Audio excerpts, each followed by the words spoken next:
मनसा खम्मा गणेशा। अब आप लोग आने में कहानी शारदा माँ की कहानी के बाद में विनायक जी की कहानी कहूँ। आप सब हुकारो भरजो सा।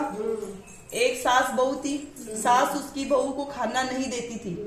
बहू रोज नदी पर जाती, जाते समय घर से आटा ले जाती, नदी से पानी लाती, आटा गूंथती, पंसारी की दुकान से थोड़ा गुड़ घी खरीद लाती और शमशान की चिता पर रोटी सेकती। रोटी चूरकर घी गुड़ दाल चूरमा बनाती, फिर पास ही मंदिर में विनायक जी की पूजा करके भोग लगाती और फिर खुद खा लेती। ऐसा बहुत दिन तक चलता रहा। विनायक जी को ऐसा देखकर बहुत अचंभा हुआ और उन्होंने अपने मुंह में उंगली रख ली। बहू तो घर आ गई। दूसरे दिन मंदिर के पट खुले तो लोगों ने देखा विनायक जी के मुंह में उंगली है और आश्चर्य करने लगे। सब लोग मंदिर में जमा हो गए। वह कहने लगे कि जो कोई विनायक जी के मुंह से उंगली निकलवाएगा उसे इनाम दिया जाएगा। सभी ने अपनी अपनी कोशिशें पूरी की पर कोई फायदा नहीं हुआ। बहू ने अपनी सासू से कहा कि मैं कोशिश करती हूँ। सासू बोली, इतने बड़े कुछ नहीं कर सके तो तुम क्या करोगी? पर बहू ने कहा कि मैं विनायक जी के मुंह में उंगली निकाल दूंगी। गांव वाले मंदिर के आंगन में एकत्रित थे।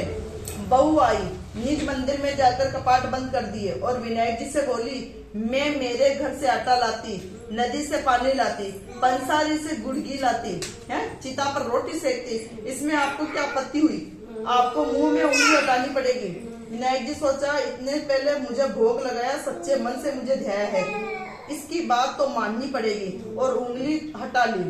बहू ने मंदिर के दरवाजे खोले। लोगों ने देखा विनायक जी ने उंगली हटा ली। गांव वाले कहने लगे, बहू तू क्या जादू टोना करने आई है जिससे विनायक जी ने उंगली हटा ली? बहू ने कहा, मेरी सासू मुझे भोजन नहीं देती थी, तब मैं घर से आटा, नदी से पानी, पंसारी से घी गुड़ लाकर चिता पर रोटी सेकती, पहले विनायक जी के भोग लगाती फिर खुद खाती। इसलिए विनायक जी को अचंभा हुआ और उन्होंने उंगली रखी।